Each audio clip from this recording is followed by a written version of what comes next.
Only exam trick YouTube channel में मैं आपका तहे दिल से स्वागत करता हूं। चलिए दोस्तों, आज का वीडियो जो है मैकेनिक डीजल से जुड़े हुए हैं। ये क्वेश्चन बैंक जो है चल रहा है। इसमें जो है क्वेश्चन बैंक में जो है मैकेनिक डीजल के क्वेश्चन बैंक जो है इसमें जो है हम आपको लघु उत्तरीय प्रश्न करवाने वाले हैं और पूरे जो है 5 चैप्टर जो है आपको इसमें मिलने वाले हैं। ठीक है, वीडियो थोड़ा सा लंबा होगा लेकिन आप जो है लास्ट तक बने रहेंगे। सब जो है आपको एग्जाम जो है ALPCBT 2 के लिए महत्वपूर्ण होगा, तो जरूर देखिएगा पूरा। और उसके बाद ऑब्जेक्टिव जो हम पूरा करवा दिए हैं। आप प्लेलिस्ट में आप जाइए, मैकेनिक डीजल ट्रेड थ्योरी लिखा हुआ होगा, उसमें जाकर के जरूर पूरा देखिए। चलिए तो आते हैं अब चैप्टर वाइज प्रश्नों पर। पहला क्वेश्चन क्या कह रहा है, डीजल ईंधन की अति महत्वपूर्ण अकेली क्वालिटी क्या है? तो इसकी इग्निशन क्वालिटी अर्थात इंजेक्टर से निकलने के बाद न्यूनतम संभावित देरी में स्वयं इग्निशन के लिए तैयार होना। आगे, तुलना के उद्देश्य के लिए एक कंप्रेशन इग्निशन इंजन ईंधन की इग्निशन क्वालिटी को कैसे व्यक्त किया जाता है? तो सीटेन नंबर के संदर्भ द्वारा। आगे, डीजल इंजन में प्री कंबक्शन चैम्बर का क्या कार्य होता है? तो ईंधन के प्रारंभिक कंबशन को होने देना। आगे देखिए, डीजल इंजन में संपूर्ण कंबशन हुए एग्जॉस्ट धुएं का कैसा रंग होता है? तो बिना रंग वाला धुआं होता है, बिना रंग वाला होता है। आगे, एक डीजल इंजन में पूरे लोड और कम स्पीड पर चलने पर काला धुआं आने का क्या कारण होता है? तो पंप टाइमिंग अधिक एडवांस होना। आगे देखिए, पूरे लोड और अधिक स्पीड पर चलने पर काला धुआं आने का क्या कारण होता है? तो पंप टाइमिंग में पीछे होना। क्या डीजल इंजन के ईंधन का अधिक सीटन नंबर या कम सीटन नंबर होना चाहिए? तो अधिक सीटन नंबर होना चाहिए। किलो जूल प्रति किलोग्राम में डीजल ईंधन का क्लोरोफिक मान क्या होता है? तो 4200 किलोग्राम जूल प्रति। पेट्रोल इंजन के इग्निशन सिस्टम में कंडेंसर का क्या कार्य होता है? तो कॉन्टैक्ट ब्रेकर पॉइंटों पर कम आर्किंग होने देना और हाई टेंशन स्पार्क की क्वालिटी को सुधारना। कॉन्टैक्ट ब्रेकर पॉइंटों का क्या उद्देश्य होता है? तो ये अपने ऑपरेटिंग कैम के साथ इंजन टाइमिंग के अनुसार एक ऑटोमेटिक स्विच बनाता है जो प्राइमरी सर्किट में करंट के बहाव को तथा HT स्पार्क की टाइमिंग को कंट्रोल करता है। 4 स्ट्रोक इंजन में डिस्ट्रीब्यूटर किसकी गति से चलता है? यह इस गति पर क्यों चलता है? तो डिस्ट्रीब्यूटर आधी इंजन स्पीड पर चलता है। प्रत्येक सिलेंडर के लिए प्रायः एक केम लोब होता है क्योंकि प्रति 2 चक्रों में प्रत्येक सिलेंडरों में केवल एक बार फायरिंग होती है। इसलिए किसी भी सिलेंडर के लिए उसके कैम लोब को इंजन के प्रति 2 चक्रों के दौरान कॉन्टैक्ट ब्रेकर के पॉइंटों को केवल एक बार खोलना होता है। इसलिए डिस्ट्रीब्यूटर को क्रैंकशाफ्ट की स्पीड से आधी स्पीड पर चलाने की आवश्यकता होती है। इग्निशन एडवांस मैकेनिज्म का क्या उद्देश्य होता है? तो इंजन स्पीड और लोड के अनुसार उपयुक्त स्पार्क प्लग की टाइमिंग को बदलना।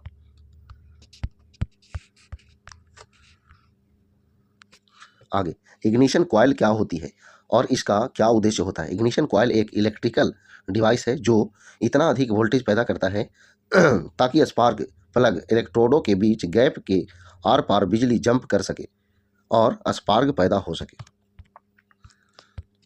परंपरागत इग्निशन सिस्टम और इलेक्ट्रॉनिक इग्निशन सिस्टम में मुख्य अंतर क्या होता है? इलेक्ट्रॉनिक इग्निशन सिस्टम में डिस्ट्रीब्यूटर में कॉन्टैक्ट ब्रेकर के साथ साथ पर एक टाइमर का प्रयोग किया जाता है, एक टाइमर का प्रयोग किया जाता है। इलेक्ट्रॉनिक इग्निशन सिस्टम में प्रयोग किए जाने वाले 2 अलग प्रकार के टाइमर कौन से होते हैं? तो टाइमर एक प्लस जनरेटर या एक हॉल इफेक्ट स्विच हो सकता है जो इग्निशन मॉड्यूल ट्रिगर करता है, जिसे इलेक्ट्रॉनिक इग्निशन कंट्रोल यूनिट भी कहते हैं। इलेक्ट्रॉनिक इग्निशन सिस्टम में प्रयोग किए जाने वाले पल्स जनरेटर 3 अलग घटकों के नाम बताएं। पल्स जनरेटर में एक परमानेंट मैग्नेट, एक टाइमर कॉइल और एक रिलेक्टर होते हैं। हॉल इफेक्ट का विवरण दें। हॉल इफेक्ट के अनुसार जब एक पतली सेमीकंडक्टर चिप जिसमें करंट बह रहा हो को मैग्नेटिक फील्ड समकोण पर क्रॉस करता है तब चिप के किनारे पर पोटेंशियल डिफरेंस उत्पन्न होता है। पोटेंशियल डिफरेंस उत्पन्न होता है। यदि चित्र में दिखाई गई 6 सिलेंडर सॉफ्ट घड़ी की सुई की दिशा में घुमाई गई हो तो फायरिंग ऑर्डर क्या होगा? तो फायरिंग ऑर्डर 1 5 3 6 2 4, यानी एक यहाँ से, एक यहाँ से, 5 यहाँ से, उसके बाद 3 यहाँ से, फिर आएगा 6 से 2, फिर 4, यही आ गई। ब्रेकर पॉइंट टाइप की तुलना में इलेक्ट्रॉनिक इग्निशन सिस्टमों में सुधारों का वर्णन करें। इलेक्ट्रॉनिक इग्निशन सिस्टम सभी ऑपरेटिंग स्पीडों और लोडों के दौरान अच्छा इग्निशन प्रदान करता है, क्योंकि इसमें जलने या घिसावट वाले कोई डिस्ट्रीब्यूटर पॉइंट्स नहीं होते हैं। अतः मेंटेनेंस की भी कम आवश्यकता होती है। किस प्रकार के इग्निशन सिस्टम में उसका अपना करंट उत्पन्न होता है? तो मैग्नेटो इग्निशन सिस्टम में। मैग्नेटो इग्निशन सिस्टम का मुख्य कंपोनेंट बैटरी होता है। यह सही है या गलत? तो ये गलत है, बैटरी नहीं होता है। रोटेटिंग आर्मेचर बहुत पुराना हो चुका है। यह सही है या गलत? तो ये सही है। क्या है? सही है। आगे अगला, परंपरागत इलेक्ट्रिक इग्निशन सिस्टम की अपेक्षा इलेक्ट्रॉनिक इग्निशन सिस्टम का जीवन काल लंबा क्यों होता है? क्योंकि इलेक्ट्रॉनिक इग्निशन सिस्टम में चलने या घिसावट वाला कोई डिस्ट्रीब्यूटर पॉइंट नहीं होता है। अतः मेंटेनेंस की कम आवश्यकता होती है। अतः जीवन काल लंबा होता है। आगे देखिए, वाहन में कई इलेक्ट्रिकल कंपोनेंट होते हैं। इलेक्ट्रिकल सर्किट का कौन सा पार्ट इन कंपोनेंट को करंट सप्लाई करता है? तो ये जो है बैटरी। इग्निशन कॉइल पर 2 वाइंडिंग होती है। इन वाइंडिंग को क्या कहते हैं? तो प्राइमरी और सेकेंडरी वाइंडिंग कहते हैं। पेट्रोल इंजन में एक विशेष डिवाइस के द्वारा हवा ईंधन मिश्रण को जलाया जाता है। इस डिवाइस को क्या कहते हैं? तो स्पार्क प्लग कहते हैं। इग्निशन सिस्टम में डिस्ट्रीब्यूटर को बेस प्लेट पर फिट किया होता है। क्या इसे सीरीज में या पैरेलल में जोड़ा जाता है? तो इसे पैरेलल में जोड़ा जाता है। चित्र में दर्शाए गए इग्निशन सिस्टम के कंपोनेंट की पहचान करें और संक्षेप में उसका कार्य लिखें। तो ये जो है आपका चित्र है। अब देखिए, इसका आंसर होगा, डिस्ट्रीब्यूटर हाई वोल्टेज करंट को कॉइल से डिस्ट्रीब्यूटर हेड के सेंटर तक लाया जाता है, जो कार्बन ब्रशों के माध्यम से कॉन्ट्रैक्ट ब्रेकर कैम लिए हुई सॉफ्ट के सिरे पर फिट की हुई रोटर आर्म के साथ संपर्क बनाती है। जैसे ही रोटर आर्म घूमती है और डिस्ट्रीब्यूटर हेड में प्रत्येक वृत्तखंड के विपरीत आती है, तो वृत्तखंड के रोटर आर्म से लीड्स के माध्यम से करंट प्लगों में बहती है। कॉन्ट्रैक्ट ब्रेकर पॉइंट गैप को उत्पादक की सिफारिश के अनुसार रखना चाहिए। यदि गैप बहुत कम हो या फिर गैप बहुत अधिक हो, तो सीवी पॉइंट जल जाएंगे और इंजन मिसिंग करना शुरू कर देगा जब गैप कम होगा तो, और गैप अधिक होगा तो स्पार्किंग नहीं होगी। आगे, चित्र में इंस्ट्रूमेंट ए को कॉन्टैक्ट ब्रेकर पॉइंट के बीच माप लेते हुए और गैप को एडजस्ट करते हुए दर्शाया गया है। इस इंस्ट्रूमेंट को क्या कहते हैं? देखिए, ये जो है इसको क्या कहते हैं? तो फीलर गेज कहते हैं। क्या कहते हैं? Feeler gauge. तो देखिए, पहला प्रश्न क्या कह रहा है, डीजल इंजन में ईंधन टैंक के बॉटम पर एक ड्रेन प्लग लगाया जाता है। डीजल इंजन में ईंधन टैंक के बॉटम पर एक ड्रेन प्लग लगाया जाता है। इसका क्या कार्य है? तो ईंधन टैंक के बॉटम पर एक ड्रेन प्लग इसलिए लगाया जाता है ताकि टैंक के नीचे जमी हुई गंदगी को निकाला जा सके। आगे, डीजल इंजन की ईंधन प्रणाली में कई फिल्टर्स लगाए जाते हैं। इनमें से एक ईंधन स्टोरेज टैंक के इनलेट पर होता है। अन्य 3 लोकेशनों में नाम बताएं जहां पर ईंधन फिल्टरों को स्थापित किया जाता है। देखिए, पहला है ईंधन फीड पंप के इनलेट पर, दूसरा है ईंधन फीड पंप और ईंधन इंजेक्शन पंप के बीच, तीसरा है प्रत्येक इंजेक्टर के इनलेट पर। डीजल इंजन की ईंधन प्रणाली में प्रयोग किए जाने वाले फिल्टरों को ऐसे मटेरियल्स जैसे वायर मैश और अन्य से बनाया जाता है। अन्य प्रकार के 4 मटेरियल का नाम बताएं। तो देखिए, पहला है कॉटन फाइबर, दूसरा है नायलॉन फाइबर, तीसरा है वुड फाइबर और चौथा है तह लगाए हुए पेपर और इम्प्रेग्नेटेड प्लास्टिक। आगे, एक प्रीलिमिनरी स्ट्रेनर को ईंधन फीड पंप के साथ लगाया जाता है। तो इसका क्या कार्य है और इसमें क्या क्या लगे होते हैं। तो देखिए, मोटी अशुद्धियों को ईंधन पद्धति में प्रवेश करने से रोकता है।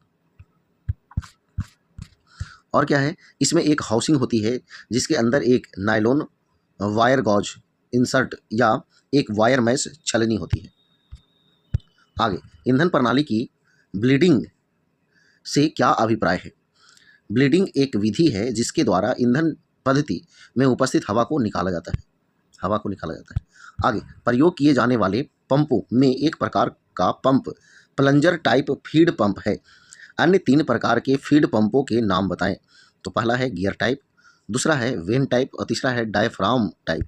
तो ये 3 प्रकार के टाइप हैं। डीजल इंजन पद्धति में पानी के प्रवेश होने के स्रोतों की सूची बनाएं।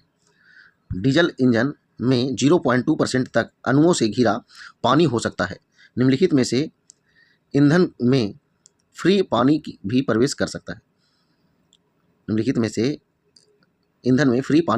सकता है। जब टैंक असावधानीपूर्वक जा रहा हो तब टैंक में पानी का कंडेंसेशन या फिर ड्रमों का सही स्टोरेज न करना। यदि डीजल इंजन में पानी हो तो क्या होगा। डीजल में पानी होने से इंजन के ऑपरेशन में परेशानी हो सकती है, जिससे जंग भी लग जाएगा और कंपोनेंट्स शीघ्रता से घिस जाएंगे। आगे, ईंधन टैंक के टॉप पर एक एयर वेंट क्यों बनाई जाती है। यदि कोई एयर वेंट न बनाई जाए तो क्या होगा। एयर वेंट से टैंक में वायुमंडलीय प्रेशर की मेंटेनेंस सुनिश्चित हो जाती है। इसकी अनुपस्थिति में टैंक में ईंधन के ऊपर खाली स्थान में वैक्यूम की उपस्थिति के कारण टैंक चिपक सकता है। आगे, जब ईंधन फीड पंप द्वारा ईंधन की सप्लाई नहीं की जाती है तब फीड पंप के इस एक्शन को क्या कहते हैं। तो आइडलिंग कहते हैं। क्या कहते हैं? आइडलिंग। हैंड प्राइमिंग डिवाइस को कब और क्यों प्रयोग किया जाता है। तो ये जो है, जब इंजन कार्य नहीं कर रहा होता है तब ईंधन टैंक से ईंधन को पंप करना। ईंधन फीड पंप का मुख्य कार्य क्या है। तो ईंधन टैंक से ईंधन को खींचना और ईंधन फिल्टर में डिलीवर करना, यही जो है इसका कार्य। यदि ईंधन प्रणाली में एयर लॉक हो तो डीजल इंजन के कार्य पर क्या प्रभाव पड़ेगा। तो इंजन अस्थिरता से चलेगा। चित्र में एक डीजल इंजन ईंधन टैंक की बनावट को दर्शाया गया है। एक में कह रहा है टैंक के बॉटम पर एक स्लोप को क्यों बनाया जाता है, और दूसरा है बैफल्स का क्या उद्देश्य है। देखिए, ये चित्र है और पहला का आंसर है ताकि अशुद्धियाँ वगैरह बॉटम पर बैठ सके, इसलिए बनाई जाती है। दूसरा है मूवमेंट के दौरान ईंधन के छींटों के उछाल को कम करना। तो ये दोनों आंसर में बात करते हैं। देखिए, पहला प्रश्न क्या कह रहा है, पेट्रोल इंजन की अपेक्षा डीजल इंजन में ईंधन इंजेक्ट करने की प्रणाली कैसे भिन्न होती है। तो डीजल इंजन में ईंधन को उच्च कंप्रेस की हुई गर्म हवा में इंजेक्ट किया जाता है जहाँ पर वह जलता है। आगे, एक इंजेक्टर पंप में डिलीवरी वाल्व के 2 कार्य क्या है। तो एक कार्य है कि एक नॉन रिटर्न वाल्व की तरह कार्य करना, और इस प्रकार जब पंप प्लंजर डाउन स्ट्रोक पर होता है तब पाइपलाइन और इंजेक्टर से तेल को निकालने से रोकता है। दूसरा है एंटी ड्रिबल डिवाइस की तरह कार्य करना। अगला है ईंधन इंजेक्शन प्रणाली की मुख्य आवश्यकताएं क्या है। तो ईंधन परिशुद्धता से मापना, ईंधन को सही समय पर इंजेक्ट करना, ईंधन इंजेक्शन की उपयुक्त दर सुनिश्चित करना, ईंधन को सही तरह से एटोमाइज करना, ईंधन को कंबस्शन स्पेस में सही तरह से वितरण करना। तो ये सारे जो है होंगे। आगे, एयर इंजेक्शन की हानियों में से एक हानि यह है कि एयर कंप्रेसर बहुत अधिक पावर की खपत करता है। इस पद्धति की 2 और हानियां बताएं। तो यह विशाल होती है और इसलिए हाई स्पीड स्मॉल बोर इंजनों के लिए उपयुक्त नहीं होती है। दूसरा है हवा के फैलने के द्वारा ईंधन मिक्सचर चील हो जाता है। तो ये दोनों जो है हानियाँ। एयरलेस इंजेक्शन की पद्धतियों में से एक कॉमन रेल पद्धति है। इस श्रेणी में ईंधन इंजेक्शन की 3 अन्य पद्धतियों के नाम बताएं। तो पहला है इंडिविजुअल पंप प्रणाली, दूसरा है डिस्ट्रीब्यूटर प्रणाली, तीसरा है यूनिट इंजेक्टर प्रणाली।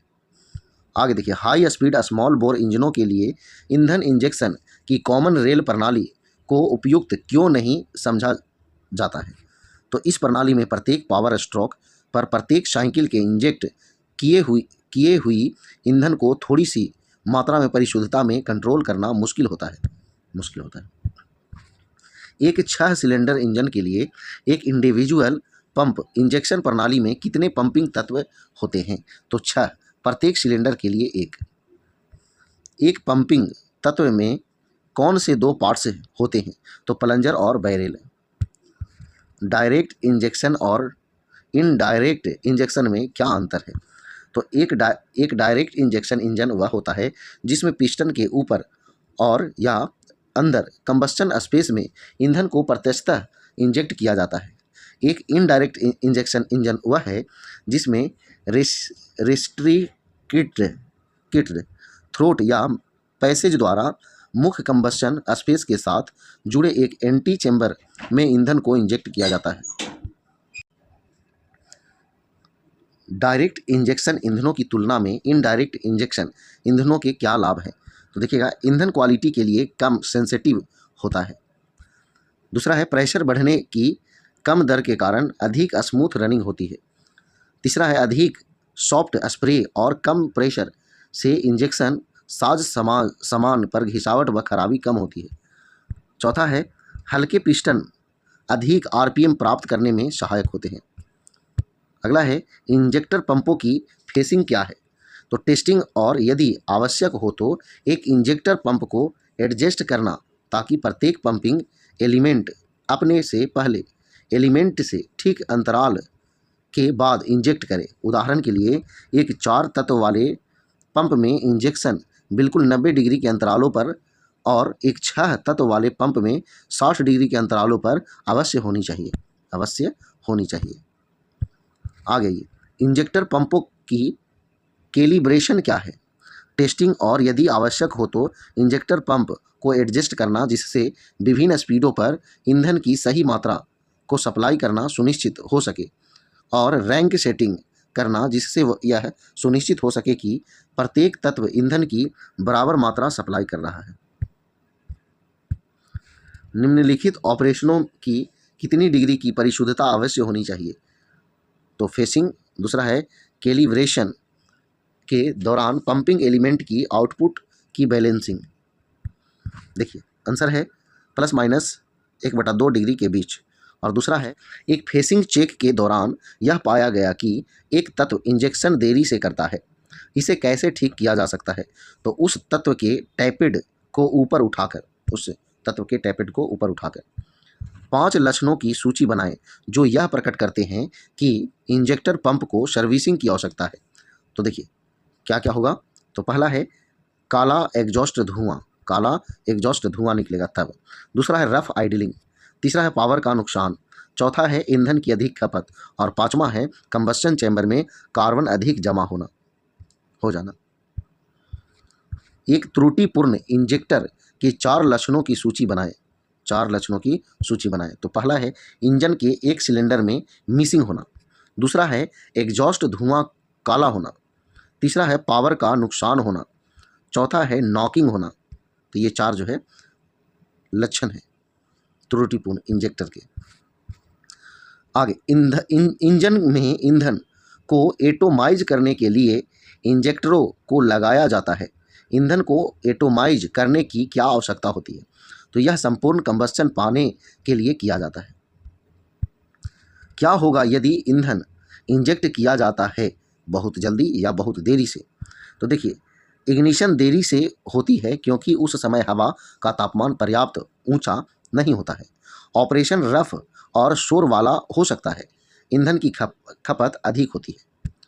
आगे जो है दूसरा नंबर क्या कह रहा है, इंजन अधिक पावर विकसित नहीं करता है जब देरी से होगा तब। एग्जॉस्ट धुएं वाला होता है और ईंधन की खपत अधिक होती है। तो चलिए, पहला क्वेश्चन क्या कह रहा है, मुख्य कार्यों के अनुसार डीजल इंजन गवर्नरों का वर्गीकरण 4 श्रेणियों में किया जाता है। इनमें से एक स्थिर स्पीड गवर्नर है। अन्य 3 श्रेणियों के नाम बताएं। तो पहला है वेरिएबल स्पीड गवर्नर, दूसरा है स्पीड लिमिटिंग गवर्नर और तीसरा है लोड लिमिटिंग गवर्नर। आगे देखिए, एक मैकेनिकल गवर्नर के मुख्य लाभ ये है कि यह सस्ता, सरल, छोटे साइज और कम भार वाला होता है। इसकी तीन मुख्य हानियाँ लिखें। तो तीन मुख्य हानि कौन है? तो सीमित पावर, घटिया सेंसिटिविटी और तीसरा है क्लोज स्पीड रेगुलेशन देने योग्य नहीं। आगे, यद्यपि मैकेनिकल गवर्नरों की अपेक्षा हाइड्रोलिक गवर्नर महंगे होते हैं, परंतु इनका प्रयोग अधिकतर किया जाता है। इसके तीन कारण बताएं। अधिक सेंसिटिव होने के कारण, अधिक पावर होने के कारण, और फिर जो है आइसोक्रोन्स यानी सभी लोडों पर एक जैसी स्पीड होने के कारण। एक न्यूमेटिक गवर्नर के दो मुख्य पार्ट्स में से एक वेंचुरी यूनिट है। इसका अन्य मुख्य पार्ट कौन सा है? तो डायफ्राम इकाई। डीजल इंजनों में गवर्नर की आवश्यकता क्यों होती है, जबकि पेट्रोल इंजनों में ऐसा नहीं होता है? तो पेट्रोल इंजन में विभिन्न लोड और स्पीड कंडीशनों के अंतर्गत अकेला कार्बोरेटर हवा और ईंधन डिलीवरी दोनों को कंट्रोल करता है, परंतु डीजल इंजन में ईंधन को डिलीवर करना इंजेक्शन पंप की विशिष्टि और इंजन में हवा और इनटेक दोनों एक दूसरे से स्वतंत्र होते हैं। प्रायः इंजन की स्पीड बढ़ने से हवा की इनटेक घटती है, जबकि पंप में बढ़ने की विशिष्टि होती है, जिसके परिणामस्वरूप उच्च स्पीडों का इंजेक्शन आवश्यकता से अधिक होती है। जब इंजन आइडलिंग कर रहा होता है तब इंजन की स्पीड कम होती है, डिलीवर किया हुआ ईंधन भी कम होता है, जबकि अधिक ईंधन की आवश्यकता होती है, जिसके परिणामस्वरूप इंजन रुक सकता है। जब लोड बढ़ता है, ईंधन की डिलीवरी बढ़ जाती है, जिसके कारण अत्यधिक कार्बन जमा हो जाती है। जब लोड कम होता है तब स्पीड अधिक तेज हो सकती है। इन कारणों से एक डीजल इंजन को एक गवर्नर की आवश्यकता होती है, जिससे इंजेक्ट किए हुए ईंधन को कंट्रोल किया जा सकता है और सभी स्पीडों और लोडों पर अच्छी कंडीशनें सुनिश्चित की जा सकती है। आगे देखिए, हाइड्रोलिक गवर्नर किस सिद्धांत पर कार्य करता है? तो एक hydraulic governor inverted hydraulic amplifier के सिद्धांत पर कार्य करता है, अर्थात पद्धति के किसी पार्ट में थोड़ा सा प्रेशर बदलने से किसी अन्य पार्ट में बहुत अधिक विपरीत बदलाव आता है। आगे देखिए, सर्वो गवर्नर का एक मुख्य लाभ बताएं। यह ईंधन कंट्रोल डिवाइस को मूव करने के आवश्यक प्रयास को कम करता है, क्योंकि गवर्नर कंट्रोल मैकेनिज्म को मूव करने के लिए बहुत कम फोर्स की आवश्यकता होती है। यदि एक गवर्नर को आइसोक्रोनस कहा जाता है तो इसका क्या अभिप्राय है? तो इसका अभिप्राय यह है कि यह सभी लोडों पर एक समान स्पीड देता है। 10 नंबर चैप्टर, इस चैप्टर का नाम क्या है? एयर इनटेक प्रणाली।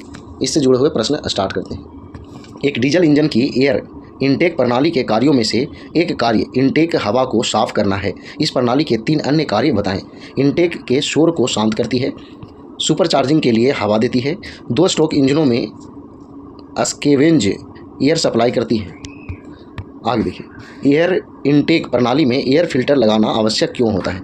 वायुमंडल की हवा में धूल, ग्रीट, रेत और अन्य बाहरी पदार्थ होते हैं। यदि सक्शन के दौरान डीजल इंजन सिलेंडर में इस हवा को खींचा जाता है तो इसके कारण वाल्व दूषित हो सकते हैं, पिस्टन रिंग्स और सिलेंडर लाइनर्स घिस सकते हैं। इसी कारण से जो है आवश्यक होता है। इनटेक प्रणाली में एयर फिल्टर ऐसा होना चाहिए कि यह हवा के मार्ग का कम प्रतिरोध करे। इसके अन्य कौन से गुण होने चाहिए? इसमें अधिक धूल धारण करने की क्षमता होनी चाहिए, इसे साफ़ करना आसान होना चाहिए, बहुधा इसे साफ़ करने की आवश्यकता नहीं होनी चाहिए, फिर जो है इसे कम स्थान घेरना चाहिए, अधिक महंगी नहीं होनी चाहिए, इसे ऑपरेट करने पर कम खर्च होना चाहिए। ड्राई फिल्टर्स में प्रयोग किए जाने वाले मटेरियल्स में से एक वूल फिल्ट है। ड्राई फिल्टर्स में प्रयोग होने वाले अन्य 2 मटेरियल्स के नाम बताएं। तो पहला है स्टील वूल और दूसरा है कपड़ा। एयर इनटेक प्रणाली में प्रयोग होने वाले फिल्टरों के प्रकारों में एक ड्राई फिल्टर है। अन्य 2 प्रकार के फिल्टरों के नाम बताएं। तो इम्पीजमेंट फिल्टर्स और दूसरा ऑयल बाथ फिल्टर्स। एक एयर फिल्टर कुछ सीमा तक स्वयं एक साइलेंसर का कार्य करता है। यह सही है या गलत? तो यह जो है सही है। सुपरचार्जर ब्लोअर्स के प्रकारों में से एक रूट्स ब्लोअर है। अन्य 2 प्रकारों के नाम बताएं। तो बेन ब्लोअर्स और सेंट्रीफ्यूगल ब्लोअर्स। हवा का तापमान कंप्रेशन के कारण बढ़ता है या कंप्रेशन के कारण घटता है? तो कंप्रेशन का कारण जो है बढ़ता है। आगे देखिए, ब्लोअर और इंजन के बीच स्थापित किया हुआ एक इंटरकूलर इंजन की कार्यकुशलता को कैसे बढ़ाता है? तो ठंडी हवा का घनत्व अधिक होने के कारण सिलेंडर में हवा की अधिक मात्रा को लिया जाता है। इंटरनल कंबस्शन इंजनों में स्कैवेंजिंग क्यों अत्यावश्यक है? तो सिलेंडरों से एग्जॉस्ट गैसों को बाहर धकेलने के लिए, जिससे अंदर आती हुई ताज़ी हवा में एग्जॉस्ट गैसों के मिलने को रोका जा सके। आगे देखिए, एक 4 स्ट्रोक इंजन में स्कैवेंजिंग कैसे होती है? तो जली हुई गैसों के एग्जॉस्ट के लिए एक पूरा स्ट्रोक उपलब्ध होता है। एक 2 स्ट्रोक इंजन के स्कैवेंजिंग कैसे होती है? तो साइकिल के एक महत्वपूर्ण पार्ट के दौरान इंटेक और एग्जॉस्ट एक ही समय होती है। 2 स्ट्रोक इंजन में ताज़ी हवा के चार्ज को प्रायः प्री कंप्रेस किया जाता है, जिससे कि एक एग्जॉस्ट गैसों को अधिक प्रभावशाली ढंग से बाहर धकेल सकता है। प्री कंप्रेशन के लिए प्रयोग की जाने वाली 2 विधियां कौन सी है? तो क्रैंक केस स्कैवेंजिंग और दूसरा है एक आउटसाइड ब्लोअर द्वारा स्कैवेंजिंग। आगे देखिए, चित्र में एक रूट्स टाइप ब्लोअर को दर्शाया गया है। पार्ट ए और बी को क्या कहते हैं? देखिए, तो ए को कहते हैं लोब्स के साथ रोटर्स और बी को कहते हैं हाउसिंग। आगे, सुपरचार्जर के लिए कंप्रेसर को विभिन्न 2 स्रोतों से चलाया जा सकता है। इन स्रोतों के नाम बताएं। इंजन के क्रैंकशाफ्ट से और दूसरा है एक एग्जॉस्ट गैस टरबाइन द्वारा। आगे देखिए, एक कंप्रेशन इग्निशन इंजन को सुपरचार्ज करने के निर्दिष्ट लाभ क्या है? तो डीजल नॉक में कमी लाना, उत्तम टॉर्क विशेषता कम आरपीएम पर, चालू स्मूथ और शांत होना, फिर एग्जॉस्ट धुएं को समाप्त करना, विशेषता कम स्पीड गतिविधि के दौरान, और सुधरी हुई कोल्ड स्टार्टिंग। सुपरचार्जर्स की प्रायः कौन सी हानियां हैं? तो खर्चीली है, अतिरिक्त जटिलताएं होती है, फिर जो है कूलिंग पद्धति अधिक हीट इनपुट को स्थान देने योग्य होनी चाहिए। कंप्रेशन अनुपात बढ़ाने से एक इंजन की पावर आउटपुट पर क्या प्रभाव पड़ेगा? तो इंजन की पावर बढ़ जाएगी। चित्र में विभिन्न प्रकार के 3 सुपरचार्जरों को दिखाया गया है, इसकी पहचान करें। 3 दिखाया गया है, इसका पहचान करना है। तो पहला जो है सेंट्रीफ्यूगल टाइप, दूसरा है रूट्स टाइप और तीसरा है वेन टाइप्स। सुपरचार्जिंग प्रयोग करने का एक कारण यह है कि इंजन के साइज को घटाया जाए, जिससे कि उसे सीमित स्थान में फिट किया जा सके, जैसे कि लोकोमोटिव, मेरीन इंजनों इत्यादि में। यह सही है या गलत? तो यह जो है आपका सही है। यह अत्यावश्यक होता है कि इनटेक हेडर और पाइपिंग को हवा के बहाव के लिए न्यूनतम प्रतिरोध करना चाहिए। यदि वह हवा के बहाव का उच्च प्रतिरोध करता है तो क्या होगा? इंजन की आयतनीय कार्यकुशलता घट जाएगी। आगे, इनटेक साइलेंसर का प्रयोग करना क्यों आवश्यक है? क्योंकि इनटेक वाल्व से उच्च वेग पर हवा प्रवेश करती है, जो कि अरुचिकर हिसिंग शोर करती है। आगे, कभी कभी इनटेक साइलेंसर और एयर क्लीनर को मिलाकर एक में ही बना दिया जाता है।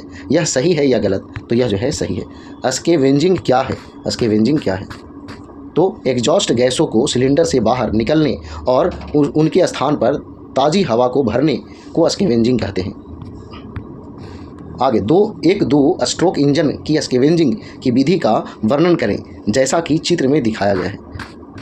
तो देखिए, चित्र में अंकित 1 जो है आपका इनलेट पोर्ट और अंकित 2 जो है एग्जॉस्ट पोर्ट सिलेंडर के विपरीत साइडों पर बनाई जाती है। सिलेंडर में प्रवेश करती हुई हवा जली हुई गैसों के एक लूप के रूप में बाहर निकलती है, जैसा कि चित्र में दिखाया गया।